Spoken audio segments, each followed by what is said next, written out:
Monsieur Yves Hébert, on se retrouve cette fin de semaine au Salon du livre de la Côte-du-Sud. Quel est votre attachement justement à ce Salon du livre? Pour moi, c'est un salon qui est important dans la région parce que ça permet de découvrir les auteurs qui écrivent beaucoup de choses, de la poésie, des essais en histoire, des romans, des écrivains qu'on ne voit pas nécessairement en librairie et qui publient des livres qui sont vraiment intéressants puis qui méritent d'être découverts par les gens de toute la région. C'est pour ça que ce salon-là est unique et a sa couleur particulière, puis ça permet aux auteurs de pouvoir partager leur passion.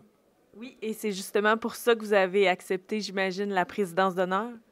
Oui, pour moi, ça a été un honneur, c'est vrai, de présider le salon. C'est parce que c'est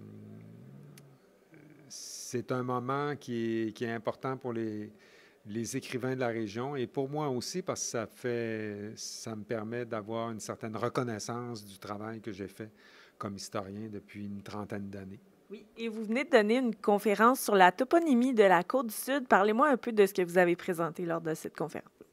Durant la conférence, j'ai présenté des noms de lieux qui ont une valeur poétique, qui frappent l'imaginaire, qui nous touchent, des noms de lieux qu'on voit de façon quotidienne, mais qu'on ne porte pas vraiment attention d'où ils viennent.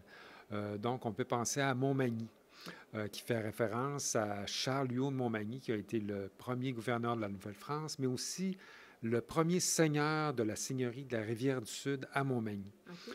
Qui possédait un vaste territoire. Donc, on peut penser aussi à Kamouraska, qui est un nom autochtone, qui signifie là où il y a des joncs au bord de l'eau.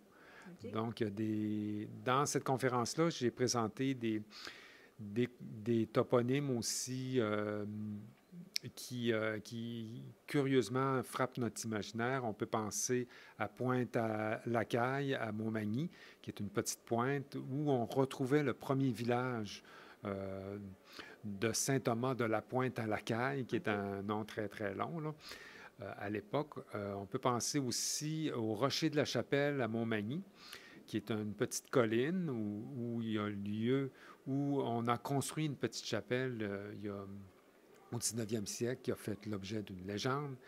C'est un rocher qui n'est pas très, très connu des étrangers, des visiteurs, mais pour les gens de Montmagny, c'est un endroit qui est magnifique parce qu'il y a un superbe panorama. Oui, donc on aurait pu en parler pendant des heures et des heures. Oui, oui, parce qu'il y a beaucoup de noms qui sont curieux, qui sont étranges. On peut penser à la montagne à Coton, à Saint-Pascal. On peut penser au rang Brise-Culotte qu'on trouve à Saint-Perpétue, euh, à la côte à Bâle, à Cap-Saint-Ignace. C'est des noms étranges, mais que les gens connaissent dans leur localité. Qui gardent derrière eux une longue histoire. Oui, oui, oui, effectivement. Donc, les noms, on les nomme, les lieux, on les nomme depuis le début du régime français. Donc, dès le début des seigneuries, on nomme les endroits des anses, des caps, des rochers. Mais c'est les Autochtones qui ont tout nommé ça au début.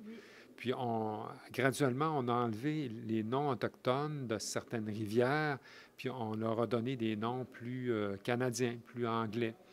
Donc, cette toponymie-là, on l'a perdue et c'est dommage. Oui, mais là-dessus, je vous dis un énorme merci, puis bon Salon du livre. Merci beaucoup.